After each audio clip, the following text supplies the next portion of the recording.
What's up, everybody, and welcome back to Women's Rugby Treehouse. It's me, Julia, and with me, as always, I've got my buddy Hattie. Hi, Hattie. How you doing? I'm okay. How are your guts? Do you know what? I don't know whether it's just because it's Thursday or whether it was my adventures this morning, but she's holding in. She's If the crowd gets lucky, we might talk about what makes an ice cream flavor gay.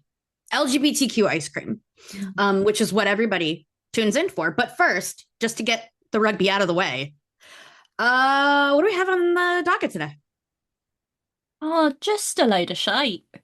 Um, We're also courting our pan Celtic audience.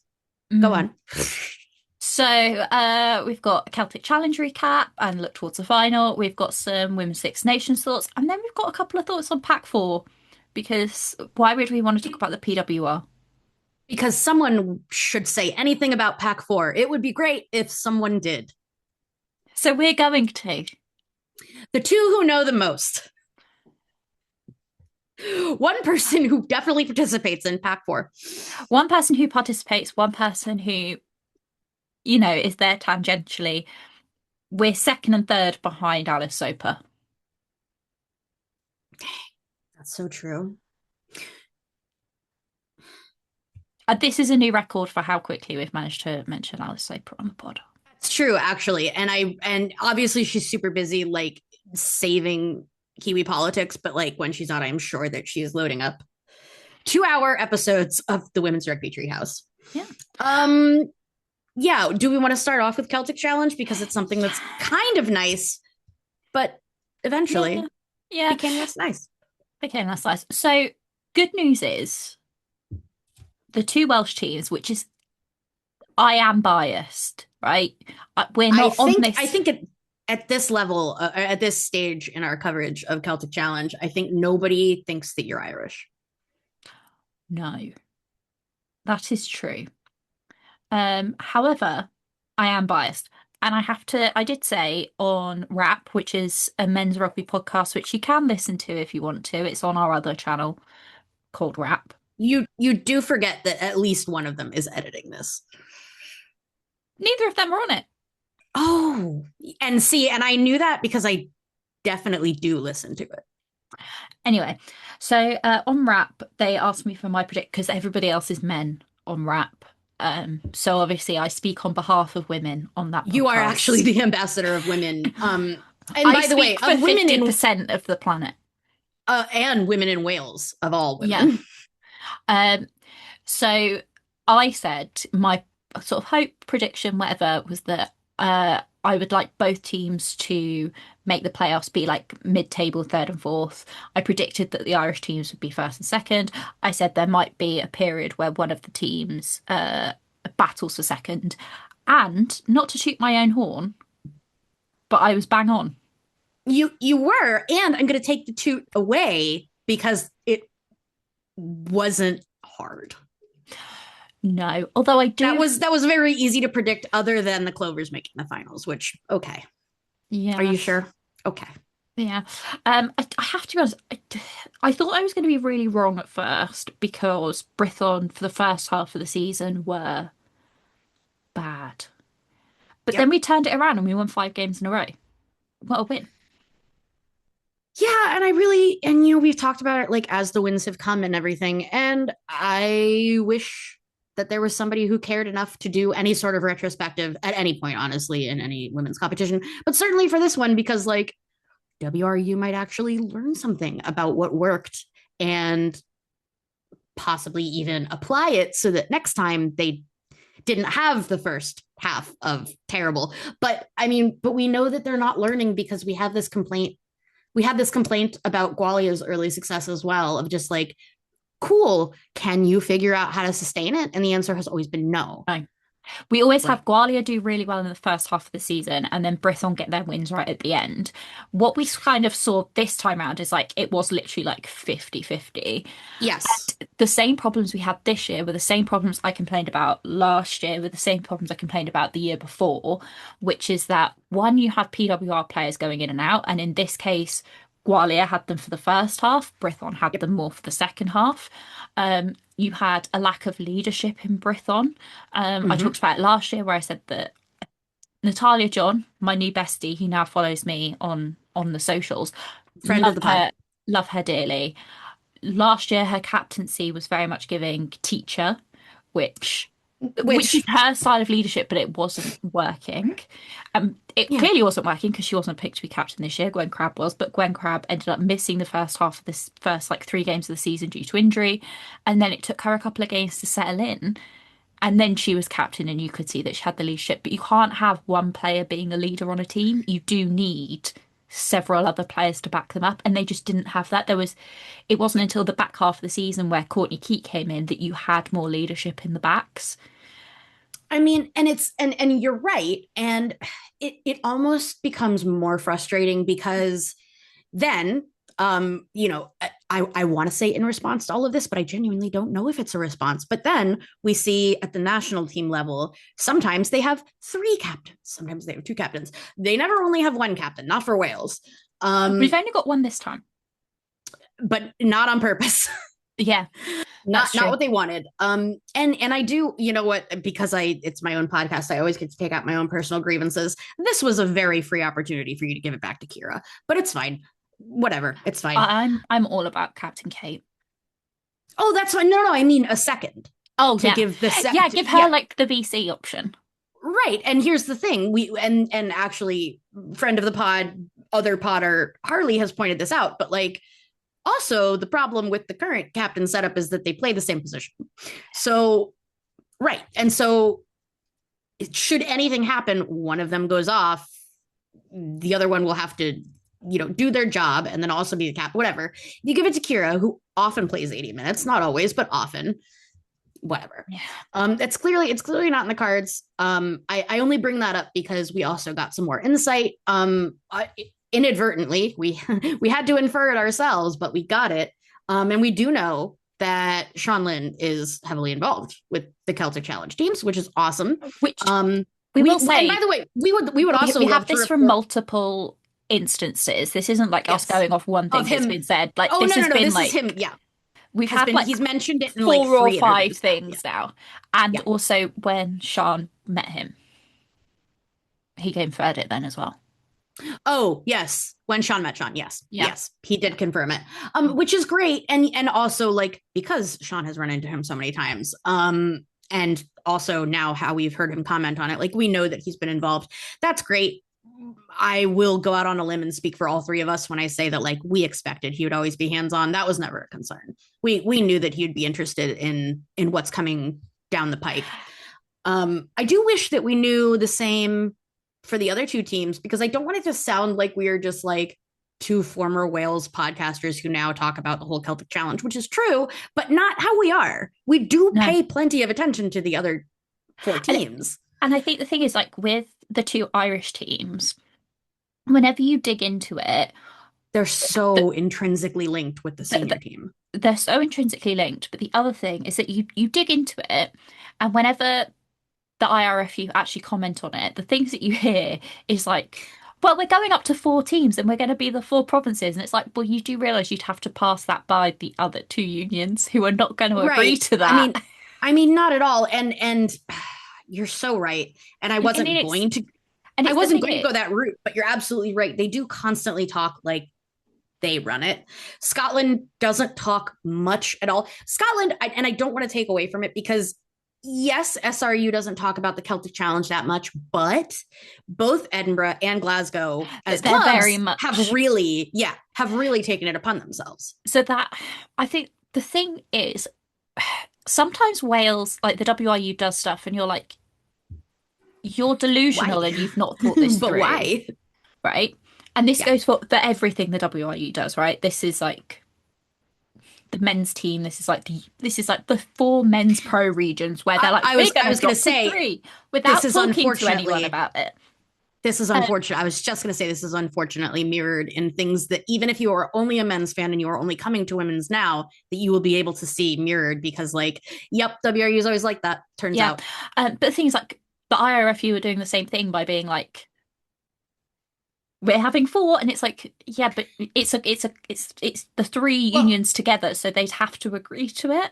right. And then the very obvious fact of like a few things. And I, as always, I always want to preface whenever I talk about Ireland that I am basing a lot of what I say off of the writings and speakings of John Cronin, who was involved with the coaching for a long time. Now he, because he's not involved, he just spouts out about like, this is what's actually happening and what they're not telling you, which is awesome. And what we are learning both from him and then also like things that are obvious if you know ball and pay attention.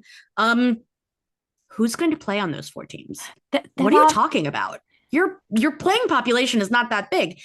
A lot of what JC talks a lot about is Ireland has a separate problem from Wales and Scotland that rugby is not even the first place women look to play sports, and not just like women who want to make a lot of money or whatever, but just like things that are more fun.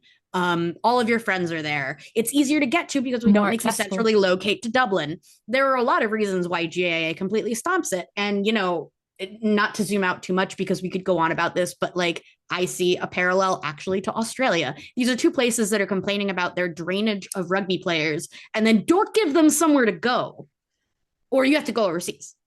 I think like So well, all I ask for Ireland is I understand that you want it to be one for each province, but I think that's a long-term goal, not right, but it's not it's not now? next season. You need to No. you But update my update question your would even kit be, and oh, plan well, ahead yes. because Yes. you And Hattie says she will not fucking watch unless you change please that change the terrible habit. fucking kit. Please change the fucking habit.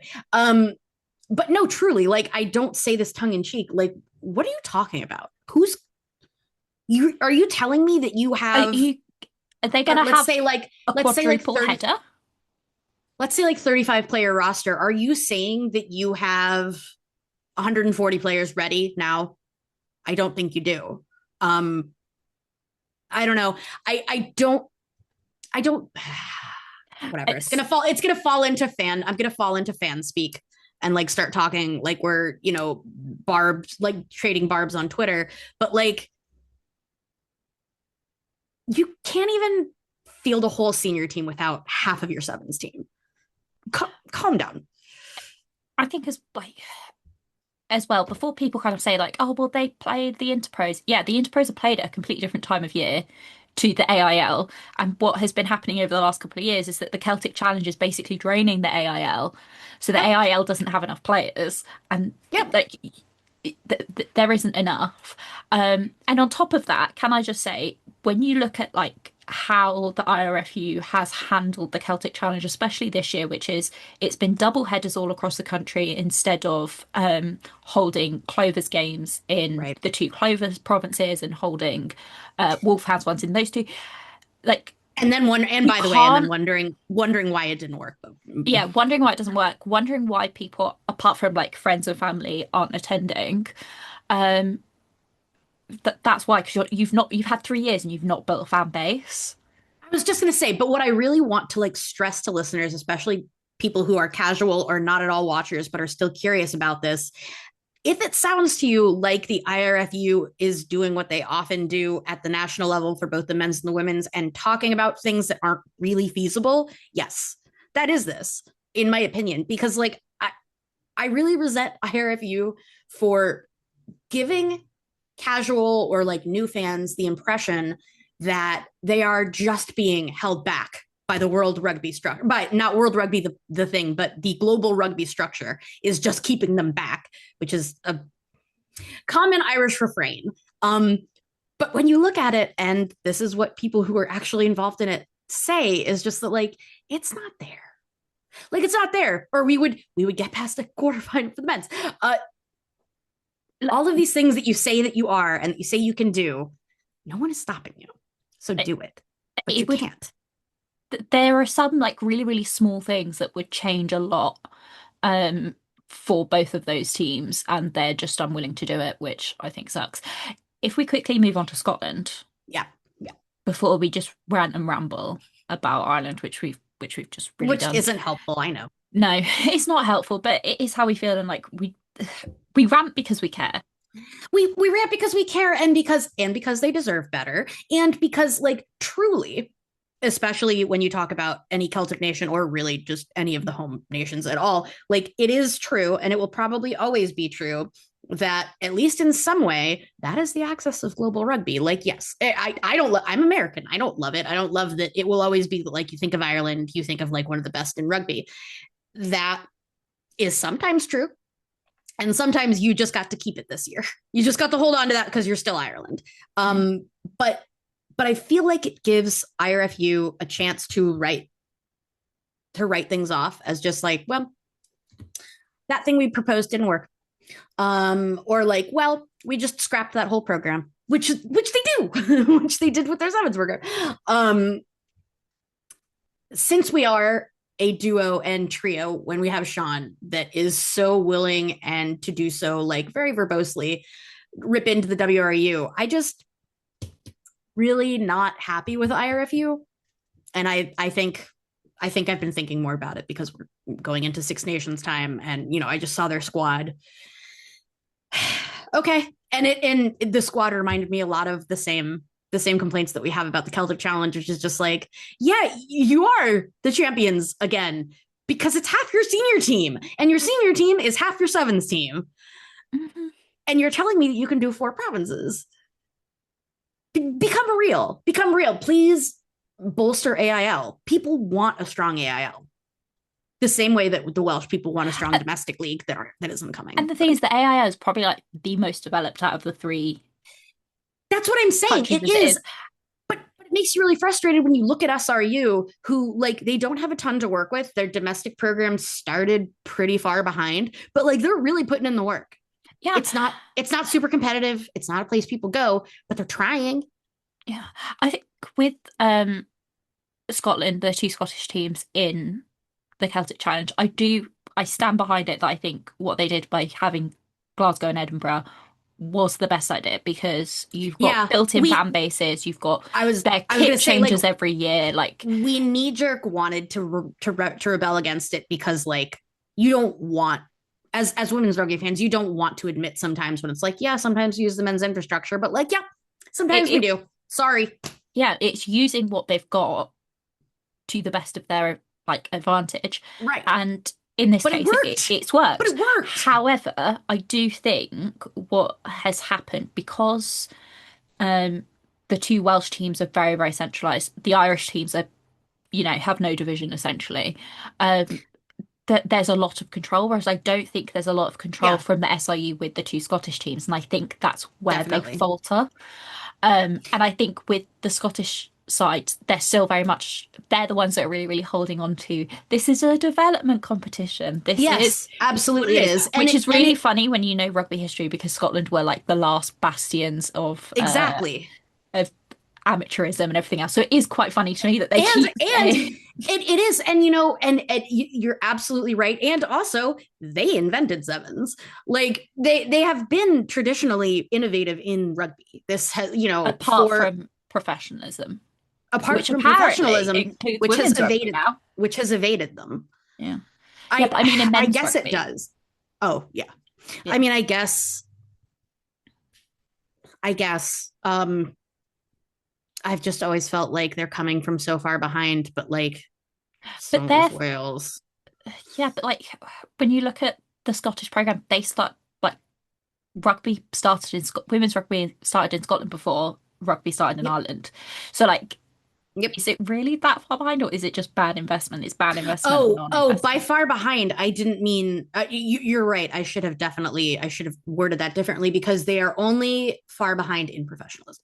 Yeah, You were right. Yeah. It's that, um, which is what makes it particularly egregious, I think, to fans like us, because we know how so many different places have developed with hardship, without hardship. There has been everything in between. We still know several successful ways to develop a rugby team or a women's program. Um, I feel like Scotland, I don't know. I it's just just really I keep strange. going off vibes and not facts, so I It, shouldn't. But it it doesn't is. feel like they're doing it. This is it. Like the thing about Scotland, and it's easiest to compare them to Ireland because I think Yeah, the Welsh teams are kind of in the middle here, where they're not one and they're not the other. Ireland, it seems like I mean, there's not a lot of. there are no Celtic Challenge teams except for the two Welsh teams that are constantly fighting their own union. It's just it sucks, but it's a fact. But that isn't really what I was trying to say. Is like Sorry. in Scotland, it's like it's very much there's a lot of fan culture around the teams. There is a lot of press around the teams. You see a lot online about the two Celtic Challenge teams up in Yeah. Scotland. They're holding the final. They bid for the final. They got the final. You have all of this, right? But the teams themselves, bad, right? On the flip side, you have Ireland, who Sometimes they're really good, but yeah, mostly pretty bad. mostly pretty bad. Yeah, then you have the two Irish teams who there's not a lot of fan culture, there's not a lot of support, you don't see it written about them. They're being posted, they don't have their own social media and they're being posted on Irish Oh, it's grassroots really rugby. hard. Like it's really Which, poor. by the way, which like, and I really want to stress that I thought that that account was not affiliated for a long time, and I just ignored it, and it felt like, oh my God, No, because I am a it's ball the knower. I community know, rugby page for right, Ireland. which when I think of that, and I say that even as an American, like I think of Great American Rugby. Like it's great. I love it. I would assume that probably most listeners don't follow Great American Rugby because it's super grassroots. Um, Missed opportunity. Yeah, And again, for a team that really wants to say that like they're big dogs and they got all the money and all the talent, but but that's what they're doing. That's how they're promoting the women's thing. But their two teams are by far the best.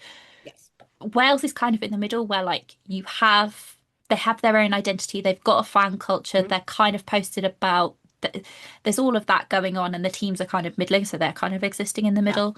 Um, I but I do also do wonder. I do Uh, hope that with Sean Lynn kind of taking more of a yes, controlling role, and I think you have kind of seen development throughout the season where I think he has become more involved. And when you look at his background in kind of yes, organizing programs and things like that, I think as time goes on, I do wonder whether he'll take more of a like.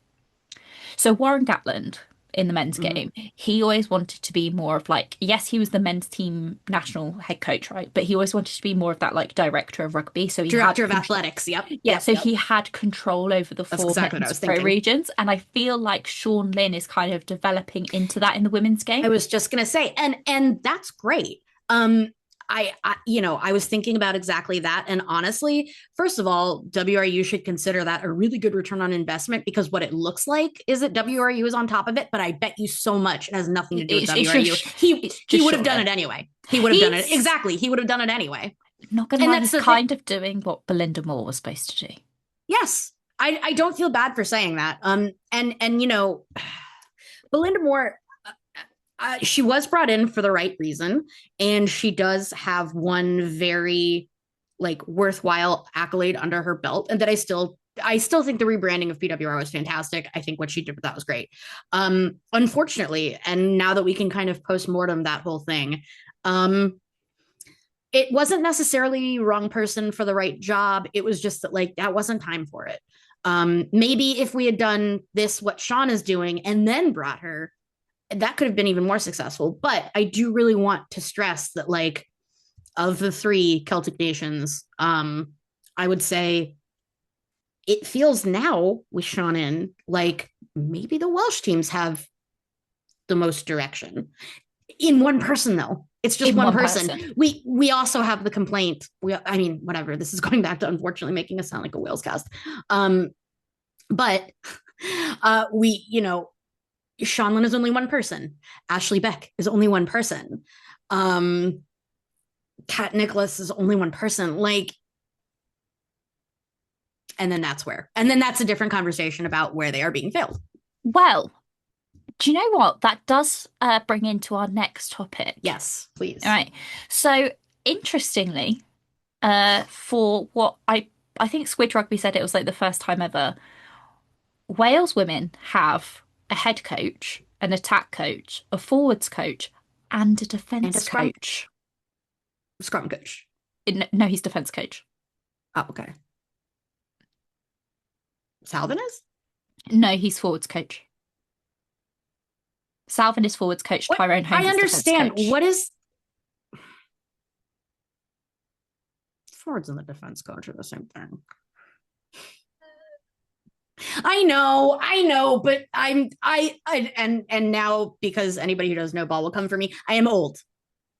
I'm in my late 30s. So to me, they are the same In thing. Julia's day, your forwards coach and your defense coach are the same, and your We're the backs coach same, and your yes. attack coach. Yes. Yeah, Absolutely, yes. Am and I that's wrong? what and that's what I was had. But like, I think now they've got like most teams Absolutely. have like a backs coach, an They attacks have coach, a a forwards, and backs, a defense.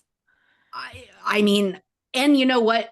Even more controversial is that I feel like of the redundancies, in my opinion, backs and attack is the most redundant. Yeah, I let's would just fucking not have an hope. attack coach. I would hope your backs coach knows how to coach an attack. I'm a back, but I don't know how to work on attack. Oh, well, then you're a shitty back. Okay. Okay. You don't know how to do your job. So now we've gone old school. So we've got all of that in Wales Cup now. So most episodes are about how can I get like the old pink alcoholic fans to hate me, but this one they're just like Spot on. that little queer. She has a good, I don't know. That's American. What would they? What? Now I wanted to use the D slur that we can both use, but we shouldn't on just on a YouTube.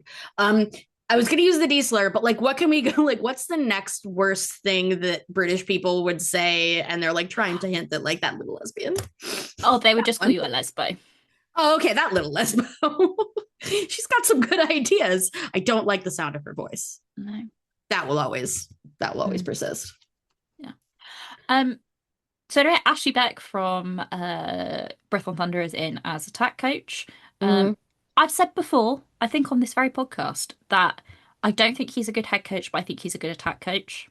Yes, Yeah. and then everybody we've spoken to since has kind of like coalesced around that. Well, Sean, Yeah. first of all, on the podcast, Sean is the backs expert, the attacks expert, and has said so. So that's she's my encyclopedia for all things backs. I don't know what you're doing back there. I hope you're doing a good job. Yeah. Yeah, I agree. Yeah, I agree. I don't know why we weren't always doing Yeah.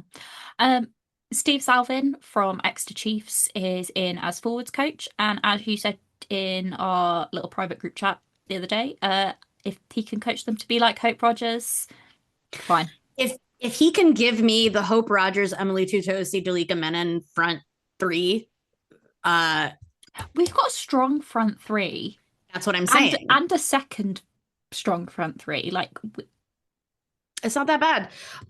Honestly, no. If we are going to do a little bit of Wales pontificating, then I would love to. No, my only complaint with what we're doing with the front row, is that we haven't seemed to find our magic combination yet. And I would say I don't really I don't blame anybody for that, and I don't think that it's a weakness that Wales had. Honestly, I think a lot of the problem was that Kelsey Jones was out for so long, in my opinion, in terms of I who think we can have there. like we had a really, really solid front three in Gwenny P, Kelsey Jones, and Cecilia, and it Right, got and overused, and they were so playing this is too much international rugby because they were playing like this is 80 exactly minutes. this is exactly where I was going to go. Is that I think that that is the most successful front row. And I think that unfortunately, because of the nature of modern international rugby, like you have to be able to have an entire replacement for it. Can your hooker still be playing 80 minutes? Yeah, absolutely. I would, in this specific situation, the situation of Wales this year, I would be really hesitant if I were the coach. I would be really hesitant to expect 80 minutes immediately out of Kelsey. Not because she couldn't, but because like I don't want her re-injured.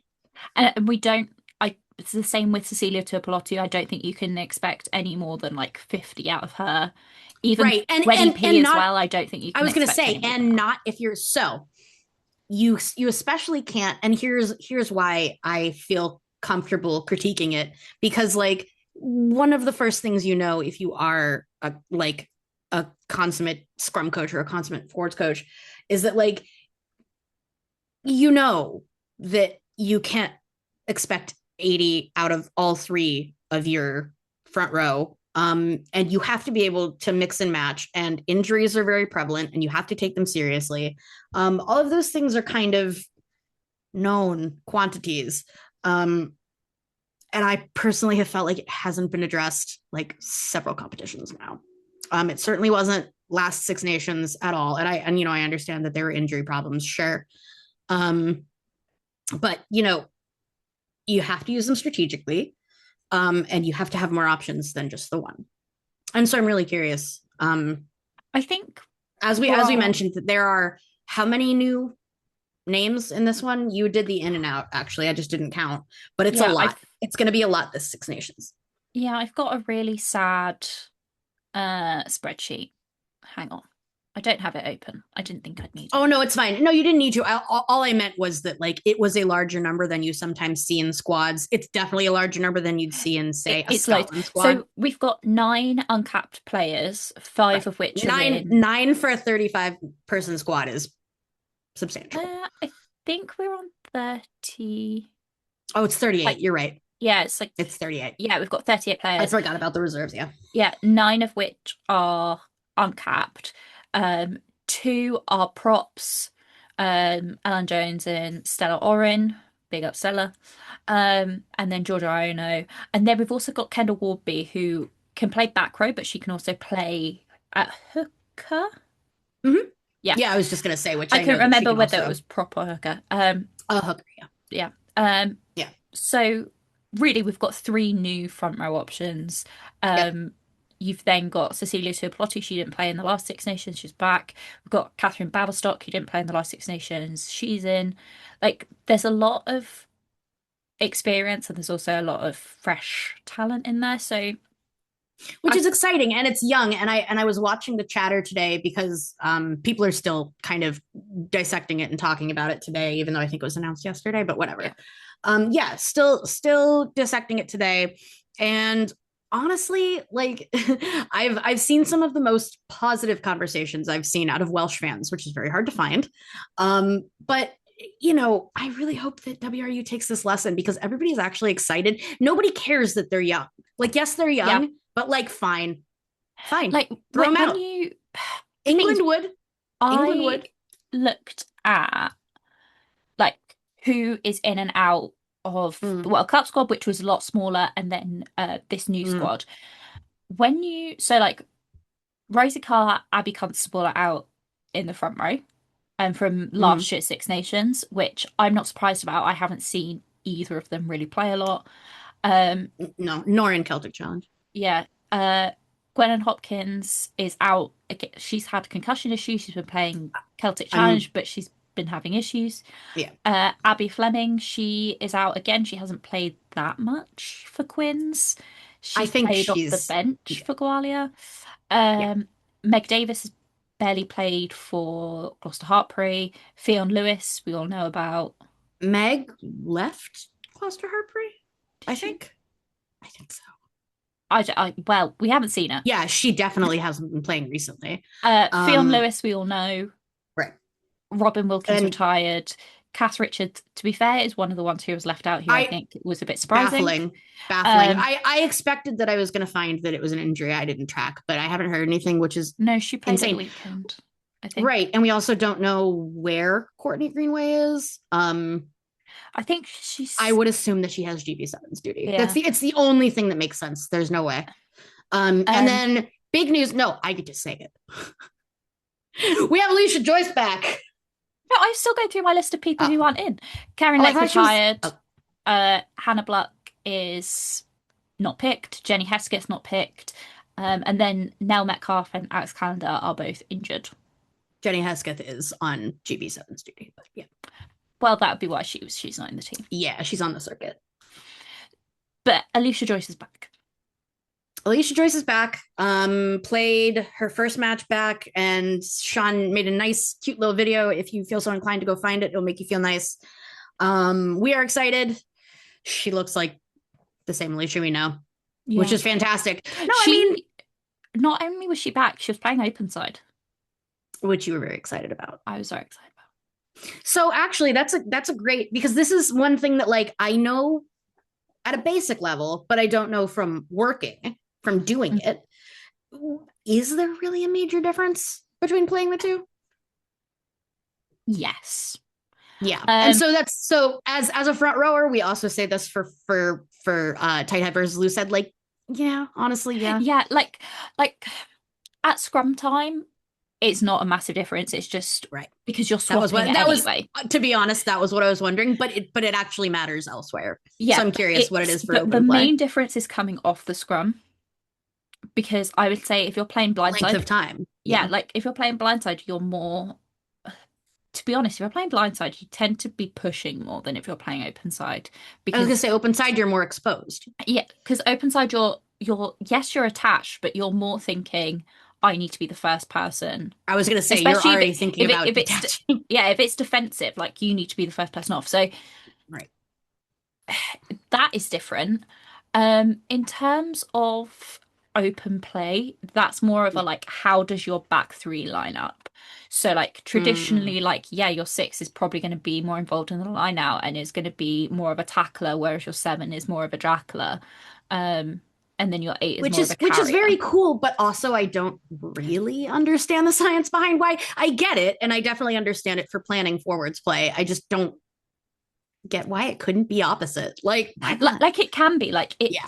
it just depends on And like actually the balance of your back three. Like you as you could reminded me, South Africa does it. yeah, South Africa, like they're just the opposite way around for no Yeah. apparent fucking reason.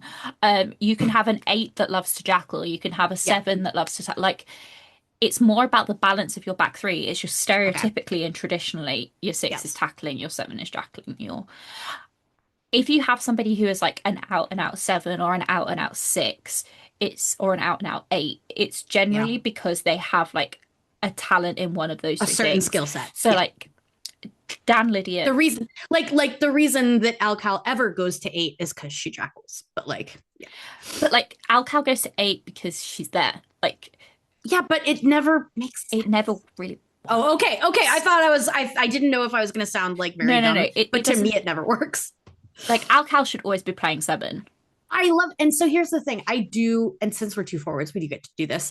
I do think that there is, and not warranted, and not that there should be, but I do think that there's a little bit of mysticism behind eight, that like your eight should be one of your senior people and like is also kind of the scrum captain. And it's like, all right, but it could be I think anybody. that comes from like more of the old school, like you have a I was number gonna eight say, who's really massive. Whereas yeah. like now I think eights are a bit smaller. I was gonna say I they're way more agile than they used to be. They're no yeah. longer like giant I, loping I people. I They're think often now agile. like a six and an eight are very similar. The difference is your eight is trained to lock on the back, which to be fair is a skill. Like you need to be able to control the ball at the back. And ideally they are longer. Yeah, Yeah. they're taller. They're longer people Um for sure. so that's why like it's slight I think it's more unusual to have somebody who plays eight and seven and not six. Yeah, I think eights and sixes are more similar, but then the difference between the two, and if you had two players that could both play eight and six, what's going to be the difference? In my right. opinion, it'd be whoever is the better carrier is going to play eight. But then you have like Hmm. Ireland who switch their six and eight depending on whether it's a defensive scrum or an attacking scrum. Yeah. No, and so so that is actually where my mind wandered because I was thinking, now that Brittany Hogan, we've seen a lot more out of her now that she's playing at Sharks. I've been thinking a lot about her in relation to Aoife. Yeah, and how does that? God willing, they're both healthy the whole time. If so, I think that that's the exact Yeah, like but then dynamic. you've also got Erin King who likes playing eight as Right. well. So like, Oh, I am very stupid. I didn't know that. I always thought of her as a flanker, but yeah, she also plays it. So like, I yeah, don't understand how like that back row I'm very curious how that's gonna look. works, but like none of them are like a strict six, seven, eight. Right. That's what I meant is that like Like I can't like really Brittany Hogan tag can any of them. play six and eight. Aoife Wafer, Mostly plays eight. Yeah. Aoife, but then she's kind of Oh, traditionally I was up thinking there as a seven. Brittany. No, I was saying Hogan usually plays eight. Yeah, so Yeah. she can play six and eight. Yeah. You then have Aoife Aoife, Wafer who no, plays Aoife all usually three, plays all three, but usually plays seven. but like a lot of the time play seven. But then like Yeah. Erin King is faster, so should she play seven? But then she likes Right. playing eight. Yeah. Like And the then back row also is complicated. it is. And the whole reason that we are the number one listened to in our demographic women's rugby podcast hosted by an American and a Welsh person who lives in England. I'm trying to find another way that we can like Who are really sub both have mental health issues and are who are obsessed with their both not dogs and not work doing from great, home. work from home, nerds. Yeah. Although it's Both really like hard to find all the people who like otters. folks. We said we'd find a way to get canceled. We No, didn't think that it was going to be I meant otters. otters. Otters. Oh my Yeah, god. I I thought you were saying otters. AUTI. Okay. No, Yes. otters. Correct. I thought you were saying auteurs, like AUTERS. And I was like, yeah, we both love them fucking books and plays. It's true. No, It's I true. meant otters. You should say it again. You should say it Otters. again. Otters. Otters. What was it that I was? Oh no, that was in the large chat that we are both in, where we were talking about roticity and how we have Romanian friends who were taught Scottish English. And our Romanian friend was talking about how she was taught to speak English to not pronounce her R's, Which I just love. Like which I was love very funny. She was like, "I learned kapak." Shout out Teo. I just love that in Romania they're teaching. I love the idea the of listening, them watching. I really, You know, when you've got the I last day want of to school believe. and you watch TV in like I was your gonna say, language and they're class, right? and And they're watching watching Taggart. EastEnders. Yeah. They're watching to Train believe. Spotting. I like to believe that they do all know how to pronounce Iron Brew. I'm not going to do a Scottish accent. No, I didn't, and I'm not going to. Friends of the pod, Leslie and Toby, we did that for you. Neither of you are listening because why would you? What else do we have? What folks, a little bit of inside WRT for you. Who is woke rugby union? Oh, this is what I was going to say. Brand new news that came out today. Yeah. So if you're watching this on YouTube, you can see my name, Catching Feelings. The opening game of hell yeah, the Wales, okay, fantastic. Go. The opening Wales game, which is the third game of the first weekend, Wales versus Scotland at the Principality Stadium. It has been announced today in a video that was put out, which made me think that the WRU was hacked. Genuinely, so I got to experience this as Hattie experienced it, which I often do because we're basically always in communication. I did get to experience it as she watches. She's like, no. Oh, this is on purpose. Yeah. Bearing in mind, for any hockey fans out there, I lived through the Vancouver Canucks hacking incident that happened last year, and it was very much giving that. So I was very confused. And then after like the first 5 seconds, I was like, oh, that's Catching Feelings, who, if you are a Drag Race fan, you'll know she came third on the last season of UK Drag Race. Love her. I've been watching her. I remember when I first got TikTok, it was during lockdown, and it was before she started doing drag, and she was called the Prince of Wales on TikTok, and she was just like a guy who did videos about speaking Welsh and being Welsh and like entering Welsh TikTok and all this kind of stuff, right? And we then are also oh sorry, go on. And then she started doing drag, and turns out very good at doing drag. She goes on S4C all the time. She speaks fluent Welsh, and she's going to be performing at the game. Awesome. That's and awesome. I think this is so much better to me. Oh, and also she's done, you know, those charity rugby games that they do with Cardiff Lions versus drag queens. She's been in that as one of the drag queens. So and I wanted to go off on a tangent that I think those are problematic, but whatever, it's fine. It's fine. What drag queen? It's not funny that they're drag queens, but whatever. I think it only works in Wales because of the it being a national sport, and basically all of those drag queens grew up playing rugby anyway. I was gonna say, and then also very sorry, Wales and greater UK in general, but the rest of us do think of it as the collection of countries that just loves to be transphobic, but loves a man in a dress. Really loves a man in a dress. Loves something called a panto, which if you did it here, you'd be put in jail. For sure. Yeah. For because sure. that's drag. But it's the thing is like pantomime dame. This is very off topic, but like a lot of traditional pantomime dames, right, were straight men. Yeah, I know. And so the reason, and I really think, and so this is where I this is have a where our story for cultures, you which would this break is where American brains.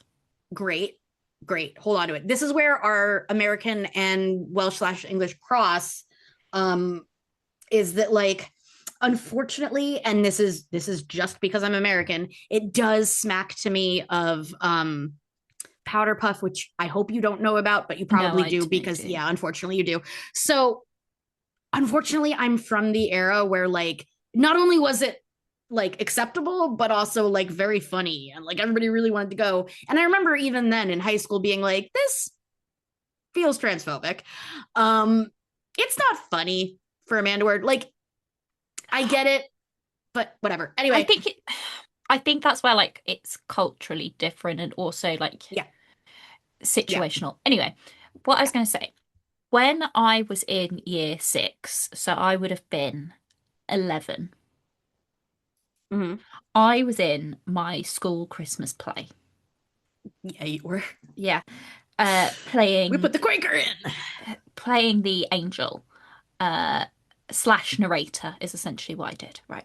Oh my God. Can I please point out that everybody likes your voice? Okay, go on. Even as a child, they were like, oh, Hattie, she's Oh, narrating. I was always the narrator because, for people who don't know, I'm dyslexic, so I Because tend I was like, to. because you read good. Well, I'm dyslexic, so when it comes to like massive periods of text, I can remember it and like Yeah, I was whatever, gonna say because that's but that's your strategy. I don't necessarily absorb what it says. Right. So I tended to be narrators in plays and things like that. Anyway, um, we're not going to talk about my childhood trauma of reading. So anyway, uh, uh, basically it was like God-centered pantomime because my music teacher, God-centered pantomime. my music God. teacher loved Jesus. Right. I didn't go to like a I was gonna Christian say school. She so, was and just because I do have a good number of American friends who listen to this, I need to stress that like it's not like here. Like no, this you is a can bring weird thing. yeah. Yeah. So and also you can bring up To do religion in Jesus. school in non-religious schools. So like my school wasn't religious, but like she Right. brought it up because she could. Oh, okay. No, no, no. Now you're confused again. No, what we have a problem with is one religion being forced in schools where it's not supposed to be. Yeah, but like you don't have like Right. in public schools in America, you don't have like religion classes. And we do now, but for Oh, a long time. yeah. So anyway, so so she loves Jesus. She really Uh loved Jesus, and it was apparently fine to tell you. yeah. And so it was like a Christ-centered pantomime, which I was the narrator for. Anyway, Do uh you say crime or cry I was the narrator for. for a what centered panto? Oh, Christ-centered. Christ. I thought you said crime. And I was like, actually, that sounds like something you'd be into. Yeah, no, it wasn't. Anyway, for whatever reason, the innkeeper was Widow Swanky, who is a pantomime dame in a lot of pantomimes, except Widow Swanky was. You're teaching me a lot of new phrases, but go on. So basically, there was a child in drag. And that's what we call a dame. But yeah, panto dame is the man who dresses up as a woman in a Okay. pantomime is a panto Okay. dame, and Widow Swanky is traditionally like the name of the I panto thought that dame. was an actor I was supposed to know. No. Okay. And Widow Swanky was the innkeeper for Mary and Joseph. It's very Um, weird that this character has two different names. and Widow Swanky was played by a 12-year-old boy. So there was a 12-year-old boy in drag. Somehow less offensive to me. I don't know why. I But don't I have an feel excuse. like Fox News would have a field day. GB News would have a field day They if they found out absolutely about that. would. They would say that um Well, frankly, they would say transgender for everybody. We would Transgender say for that everybody. now, and now it's transgender for everybody. They're just And handing out those by the way, transgenders. I have a lot of trans friends who would love to get in on the transgender for everybody because I love the idea that they're like, he's like, they're doing the surgeries on the kids at school. And I'm like, first of all, this makes me wonder because like, have you ever had a medical procedure?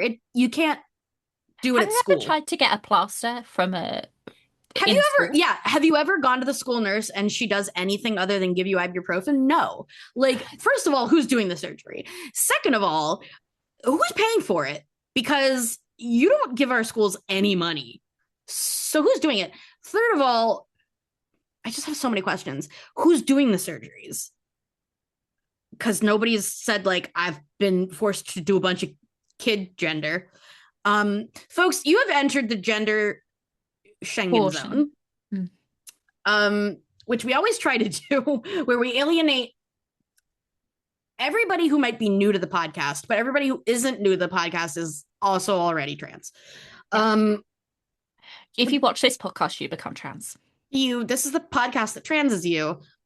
This is the Transgender for Everybody podcast. Yeah. And it is hosted by two cis women, much like most things are. Any discussion of trans people must be hosted by cis people. Yeah, because it needs to not scare you. Yeah. Which is great, actually, because we were talking about rugby fans of all stripes will probably have heard about the story of the Twitch streamer buying the rights to the French Prem, which is not top 14. I kept saying that. I was wrong. It's not top 14. He got the rights to just like the Prem, which it was like it's the French Premiership is what it's like. Yeah. But then on the flip side of that, Egg Chasers podcast in the UK bought the rights to the Pro Day Duh. Yeah, I know. That's unfortunate. I guess you're not going to watch that. But because of that, Hattie and I are members of a giant sports chat in which we are constantly getting new people into rugby. And one of our newer friends into it suggested that Hattie and I buy the rights to maybe like the Rugby Europe Championship or something. Was devastated to learn that it's completely free on their website, which it is. And we forgot to put that in the script. But Rugby Europe Championship is coming. It's free. It's free. It's all on Rugby Europe TV, which is just a tab on their website.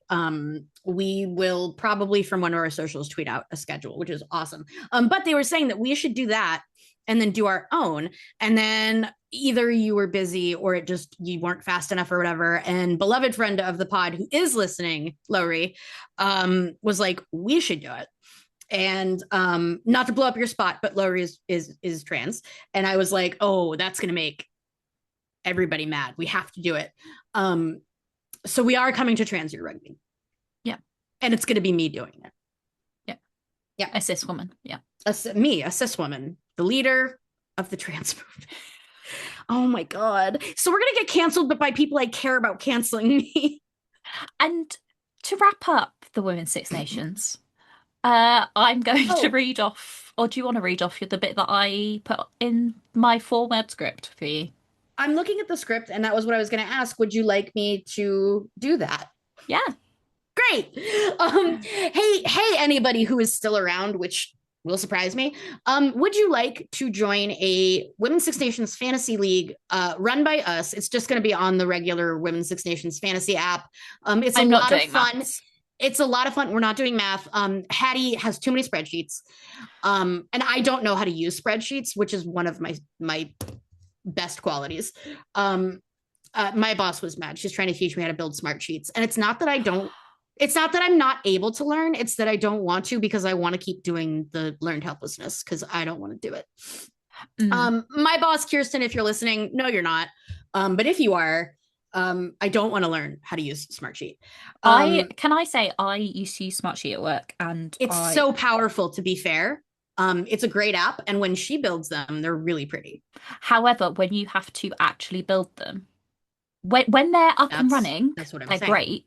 That's what I'm saying. When you have to build them, they suck, and I don't want to. Yeah, they suck, and I don't want to do it. And my wife is a big time accountant and just lives on spreadsheets. Is so good at them. Like everything in our life is run by a gorgeous Google Doc that she made.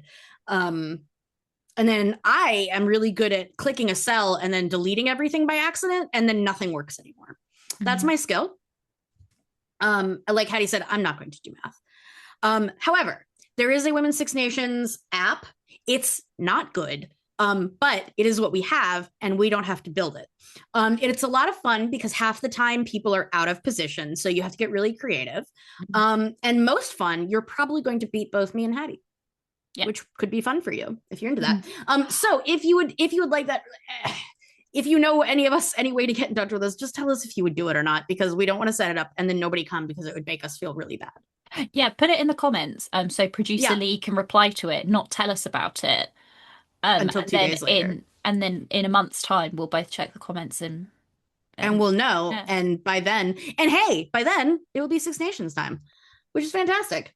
We suspect that probably some of you do want to, so we're probably going to set that up. It was really just to let you know that we're probably going to set up a week. Yeah. It was, I put this in the script so that I could ask Julia if we could do this.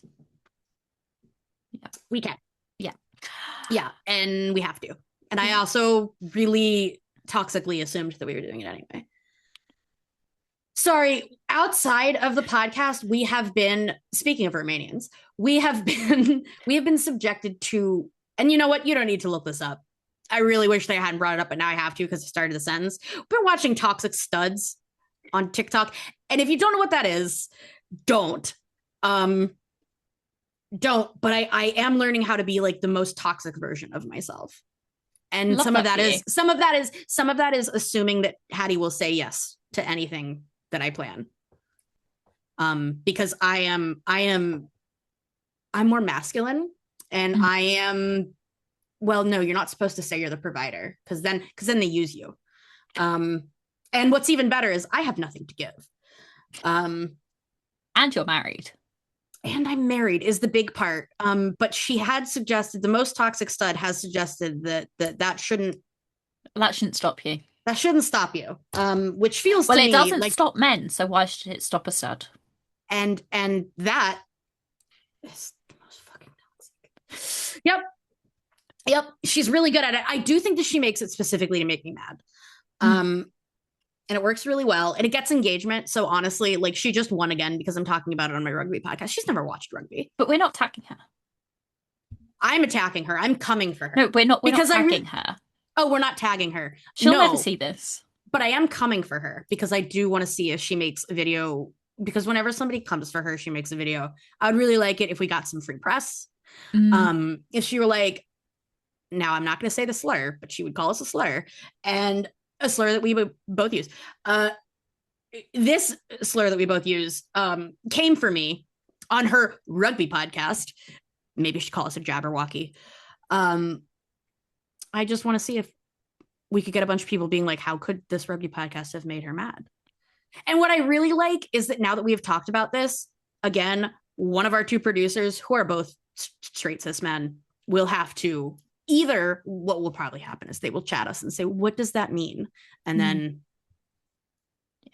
women have to teach men something again. I love it when producer Lee messages us about something we've said because he doesn't understand. It really fills my soul with joy. Unfortunately, it's always very funny. And people really love it. When Hugh does it, I'm like, oh, straight man. When Lee does it, he's a nice older gentleman. I'm like, who wants to know what that slang means. Who wants to know if what you said he has to like censor. He was like, I don't know if you can say that. I'm like, I don't know if I can say that. And moving on to things that we're not allowed to talk about, North American rugby. Oh, well, don't, because what does America know about rugby? Also, their rugby team sucks. I've never heard of the USA women. Their rugby team sucks. They don't have any crowds. We constantly sell out stadiums with the women. A lot of reasons why. But unfortunately, we will be the one brave podcast that will acknowledge that America and Canada play rugby. England doesn't want to acknowledge that Canada plays rugby for another reason. Like, for example, that the Canadian U21 team just destroyed you, which was fantastic. And let's not have a replay of the final in the stadium where it was played. Let's shove them off somewhere else and play the Black Ferns at Twickenham instead. Yeah. Yeah, you know, the one match that you want to see. Yeah. So the good news is that Pacific Four, Pac Four is coming up. We have Same dates finally. weekend Yep. as It's Six Nations. kicks off the same as Six Nations, which we are excited about because it at least hints that they are starting to converge all of the schedules for internationals, which is great. Very obviously, it heavily benefits PWR, which means that the I guess it's still the Allianz Cup, which means that will be coming as well, and that will, while it won't be something we talk about that much, unfortunately, there's just a lot of rugby to cover. Is especially for people who are new to PWR, it's a really great opportunity for both bench players, young players, internationals that perhaps didn't make their squad, people coming back from injury. It's a great place for people to play. We'll have things to talk about. But that said, yeah, Pac 4 is coming. I'm stoked. We don't have team sheets for America or Canada yet. The USA recently did, I guess you shouldn't call it a combine. What do you guys call it? Whatever they're calling it in the UK, where all the players were. A training squad. Well, yes. I mean, A residential. right. It was UK residential squad. There we go. And that was just basically all of the potential Eagles And who, Canada did it as well. and then yeah, Canada doxed did it as well. themselves. Didn't really work. Nobody that I knew Yeah. went and got me shirts. The thing is, the people that would actually go is a very, very small group of people, Who which deeply is respect them and includes wouldn't do me. it anyway. Yeah, And yeah. I wouldn't do that because, quite frankly, I can't be asked. Oh, okay. And I was going to two, give you more credit, is that you I wouldn't do that. think that would be creepy. Oh, yeah. I was just going to say it's also incredibly invasive, and I don't think you'd ever do that. Why would I need to do that when I can just go at the weekend and watch Which them is play in a PWR game and meet them there when they're actually which was exactly expecting what I it? was going to say, which is Or something send that, them things in the post it works with well. permission of their social media managers. And it works really well. So do we have any? So I guess really that was kind of anticlimactic. We don't have too much to say about it, except, and again, I wish I had perspectives from everywhere. I have been reading up on Australia and what the moves have been. Of course, Australia had the big shakeup of Joe Yap leaving, but it looks like actually she left quite a framework. So Mm. I'm cautiously optimistic. We are well versed, and honestly, if you wanted good insight into New Zealand, you should not come to us. You should come to Alice. Um, Who did a so full breakdown of who was in yeah, and out and she just did a breakdown of the new In and Out, and it was really helpful. I don't feel like I could do it justice to parrot it, so go watch it. Um, for America, I am super excited. I haven't gotten to talk about it yet, and Wall Street Journal is coming to my American podcast is coming together on Monday to discuss it. But I got to meet friend of several pods, David Lawrence, and we were up at the New York friend of Sevens. our pod, our Friend number of one our fan. pod. Yeah, my beloved. It was fantastic. It was really lovely to meet him. I had a fantastic time. Unfortunately, just to kind of give a little bit of info. In my opinion, so it was twofold. They didn't pick the right time or venue. Um, I know it was the last stop on the tour. I think it was the last stop on the tour. Mm. Oh yeah, then where would Jenny Hesketh be? Whatever. It was the Well, last no, stop on the because tour. it's don't they then have the It weird breaks. playoffy things and Yeah, like they've made it weird. yeah, they did. They made it weird. You're absolutely right. I forgot about that because I didn't want it to be real. It's the last stop of like Sevens one. Right. Yeah. Yeah. So it was unfortunately for that weekend incredibly cold. Just extremely hard if you weren't in the Who sun. would It have was thought that New Jersey would be cold in March? girl, to be fair, it's 80 today. So Earth isn't doing great. No, honestly, like What's that in I proper in measurements? proper I think it's like low to mid 30s. Oh, that's quite warm. No. But you live in a swamp. I do. 80 freedom units to commie units. Oh, 27. My bad. That's British summertime. Yeah. Yeah, It's quite warm. Yeah, so it's not necessarily the warmth or cold, it's that it's been fluctuating between like what it was in New Jersey, which was it was in the low 40s, it was 43, which was 6 degrees. that's cold. Yeah, it was 6 degrees Celsius, 43 about in Jersey, and today it's whatever I just said, 28, 27. Um, saw that super cold. The other half of it, nobody wants me to fucking get into, but nobody wants to fly to America right now. Yep. Yep. So I say all of that only because we did the best that we could, and I am feeling a lot of USA Rugby defensiveness, maybe, of the organization USA Rugby. As we talked about at length in our last episode, the transban discussions have been ongoing. The USA Rugby CEO Bill Gorin gave a very honest, long interview with a trans sports psychologist who was asking honestly kind of hard questions. I don't think I'd see Abby Tierney answering these, to be honest. He gave the best answers that he could, and we learned a lot about the ways in which we can resist without resisting.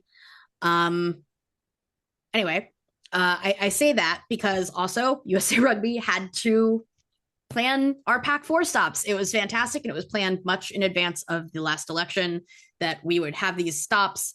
As I've talked about several times on several episodes, generally when rugby comes to America, it comes to Colorado or Southern California. To be fair, after going to the New York Sevens, I get why it's in San Diego. I really can't stress enough to folks who have never been, like, it's always the perfect spring day in San Diego. So like, fair, it never rains. Also, can I just say, as somebody who is obviously not American, as Julia knows this because we are obviously friends, I used to have a really weird obsession with New Jersey when I was a teenager. If somebody gave me the option of where to go in America to watch a sevens tournament, New Jersey would not be the stop, especially if they lied about it and called it New York. Of all of the Well, like well, of all of the places to be like, yeah, it's in New Jersey. What like Florida, Vegas, like there's so many other places that it could be. yeah.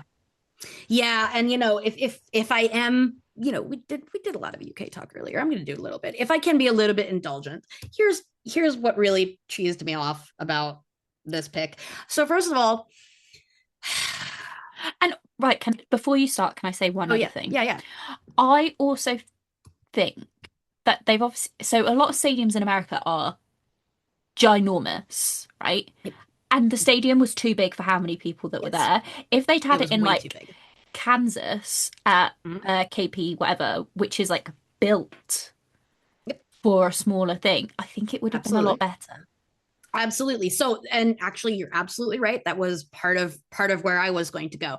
You're absolutely right. First of all, a small disclaimer about specifically where this was in New Jersey. Now, where this was in New Jersey is in a special place all of its own, the tri-state area, which, like, it's fine to me that the airport that you had to fly. Oh no, actually, I guess you would have flown into Newark. Yeah, no, that's a lie. Then I was gonna say I think you'd have to fly into LaGuardia anyway, but you don't. No, you can fly into Newark. Yeah, but Newark Sevens, everyone would be like, what is that? Um, I that was absolutely misleading, but it doesn't really matter because my other point is, so I know of a place, and if you are an American ball knower, which I would hope the people who got to make this decision are, Mhm. would know that Savannah, Georgia is a rugby hotbed. It's also beautiful this time of year. It's not too hot, but it's very warm. There's a ton of rugby played. You would have gotten a ton of locals. Um, hate to say it, I would have gone like happier to Savannah. Um, Unfortunately, because of what I was already complaining about, people don't know that much about American rugby. It wouldn't mean anything to anybody else, and they'd be like, "Why would I go to Georgia but not even Atlanta?" Fine. First of all, fine. Throw it in Atlanta. I would go in a heartbeat. Atlanta rules. Atlanta is so much fun. But really, the fact of the matter is, like, there were better places to go that you didn't want to go. because you were worried that people wouldn't come in. But what does that matter when they weren't going to come anyway? And so the crowd was okay. It is size. Obviously, the people are great. The size was okay. I know it could be better. We've definitely seen the crowds at LA Sevens.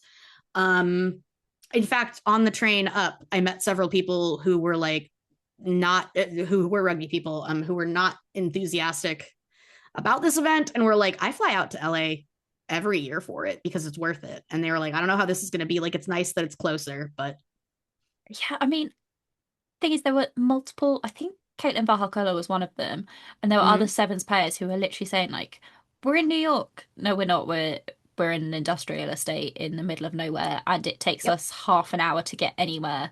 Yep. Um, And I definitely, since I went up and they there, basically can't leave the hotel. yeah. So I mean, if you want, if we want to indulge me like very shortly, yeah. So and this sucks, and I think actually I think it was one of our other friends that I was venting to while I was in the train station. It it's hard to describe because I think if you listen to this, you know that I am very far left. Um, but I'm beating around the bush. Newark, which is the major city right there, it's where I took the train in from DC. Um, it is a city that's having a lot of trouble right now. New Jersey as a state is having a lot of trouble right now. So is America, but New Jersey is one of the states that pissed the president off. They didn't vote for his candidate for governor, so they have stripped a lot of their funding.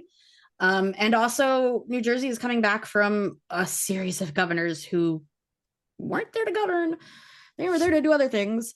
Um, all of that is to say, it wasn't great going out in Newark. And I don't want to say that. I'm not somebody who is afraid of homeless people. I'm not somebody who's like afraid of addicts on the street. Those are just people. It made me really sad.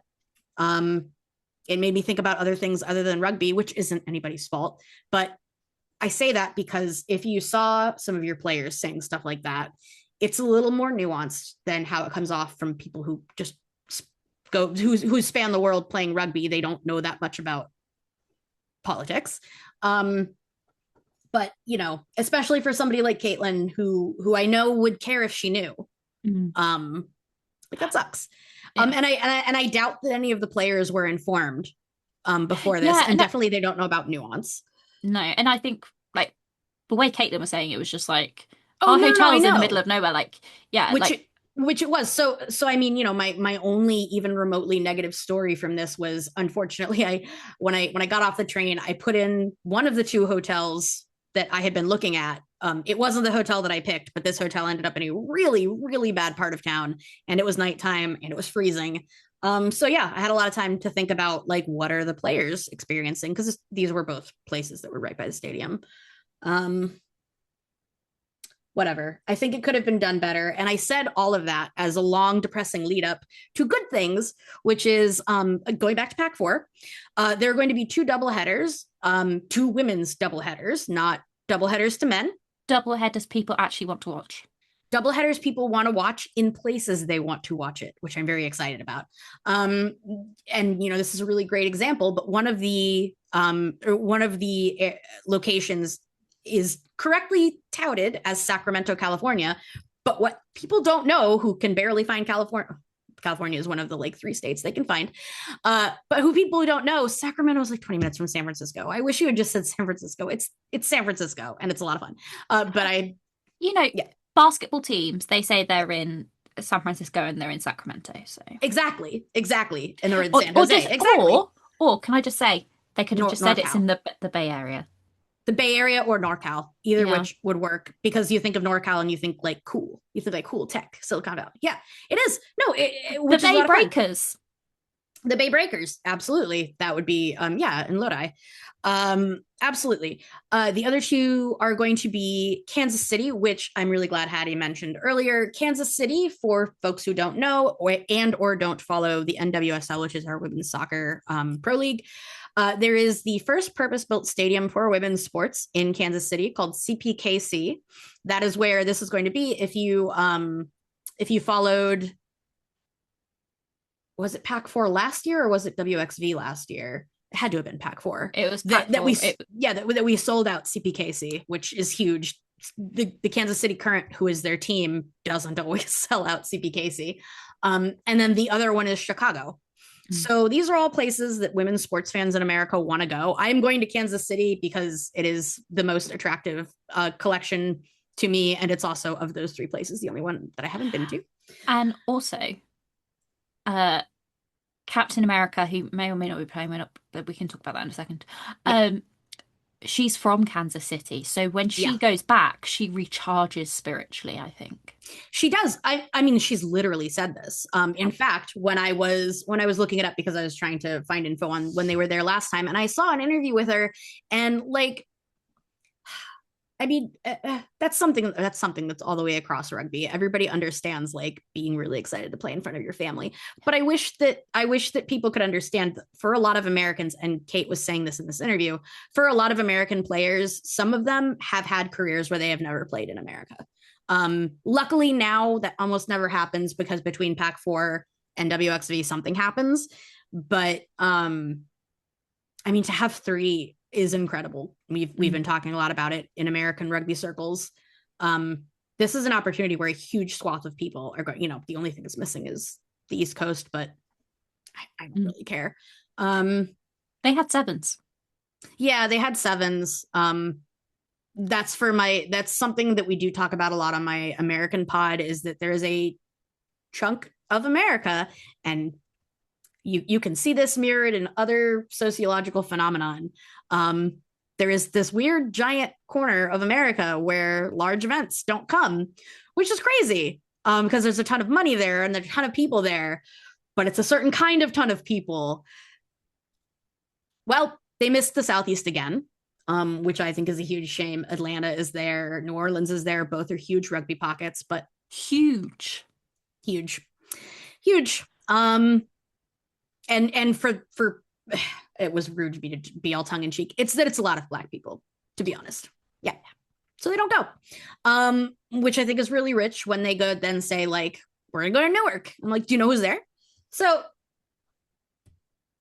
I don't know, but I wanted to end on something kind of positive.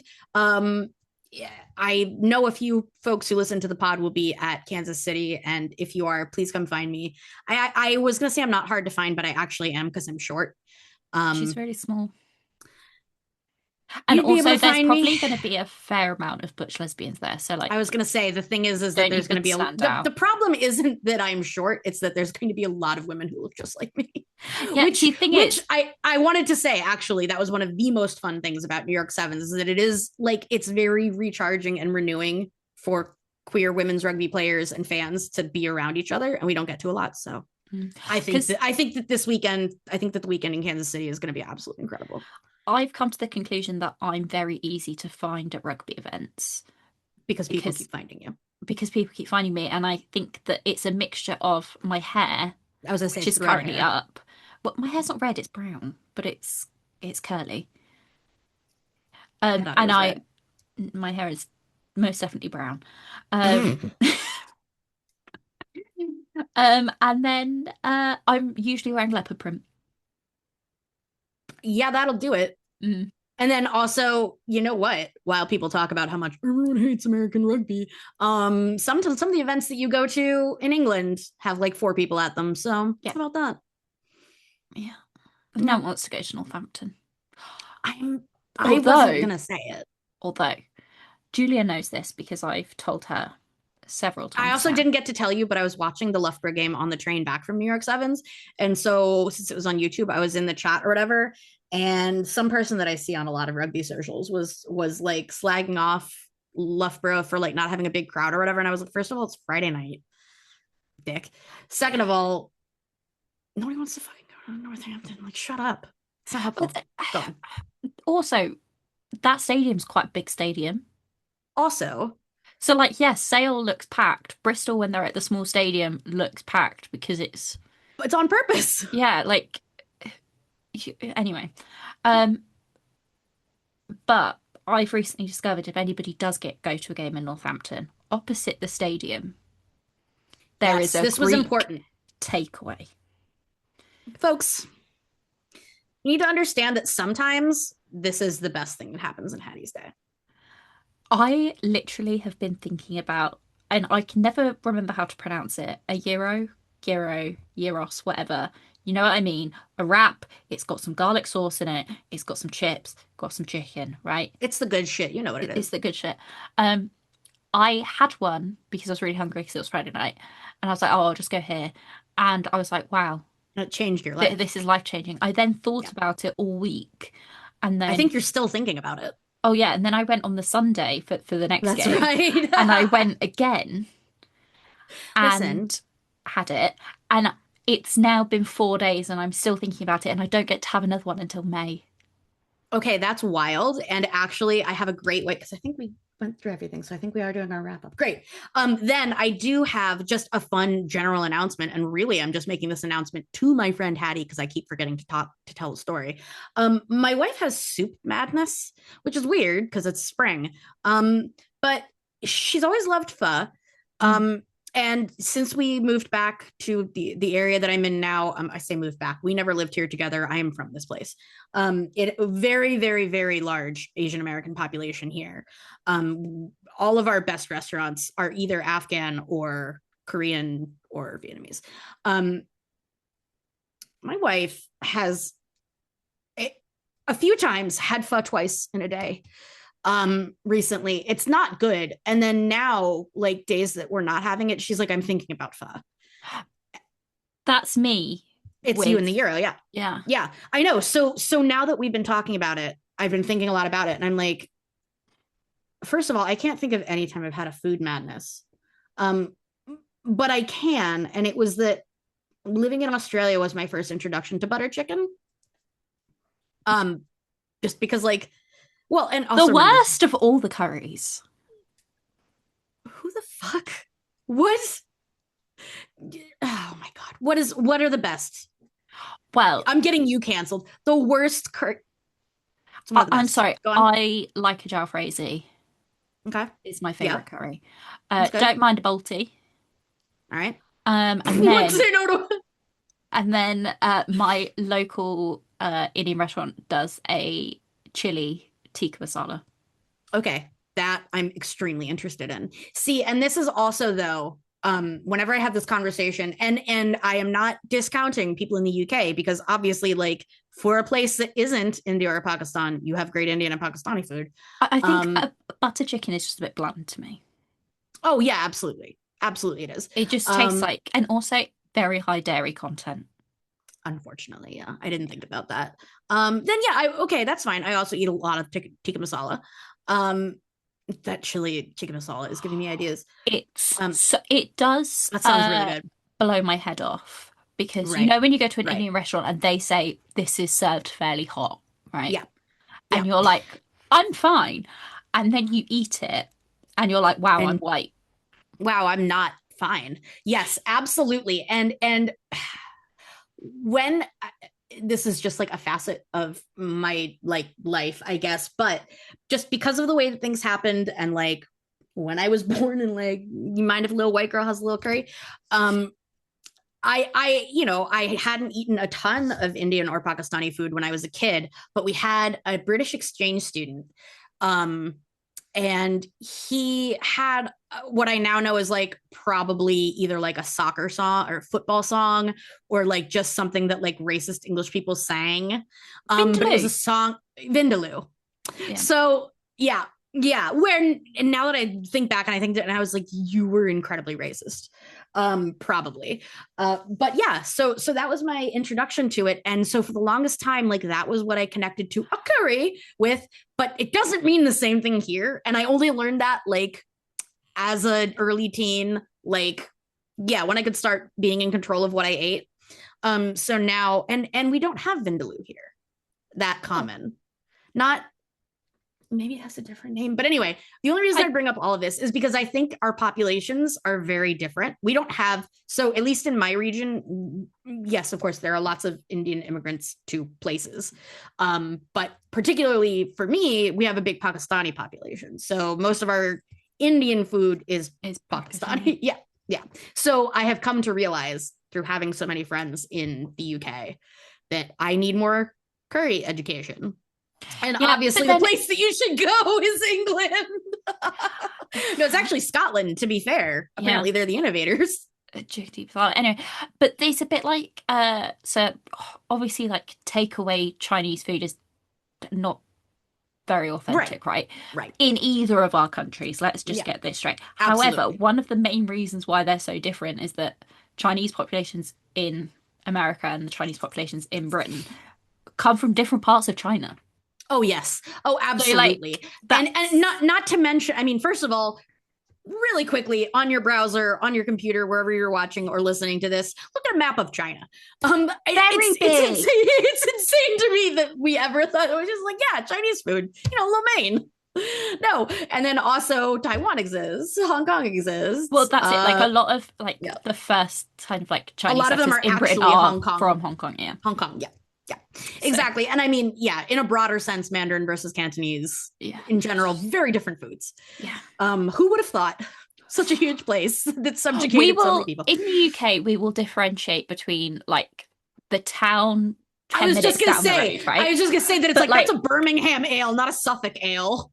well they are quite far away from each other. But like we will literally look at like a whole subcontinent and be like, you're all the same. You It's sure all the did with same. India. You Yep. sure did with India. Except that one time that you were like, but Let's you know what we split should them do is partition it. We are going to do it based on vibes.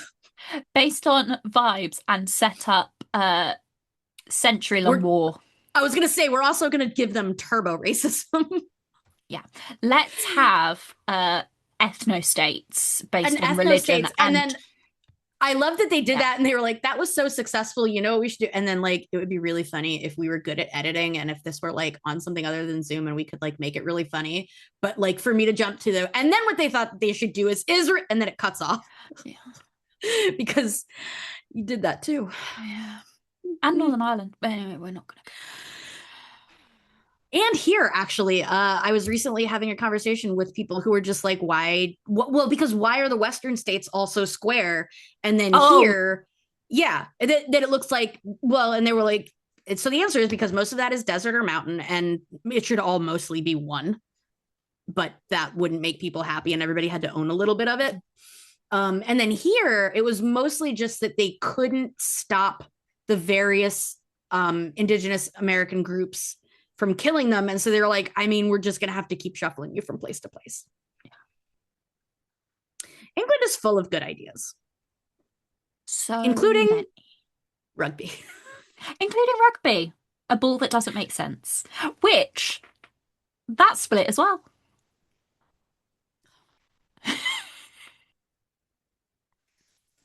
Folks, this has been another episode of the Women's Rugby Treehouse. I am so sorry that I'm closing it. We were ready to close, right? Yeah, we need to stop. Folks, let us know if you'd want to play fantasy.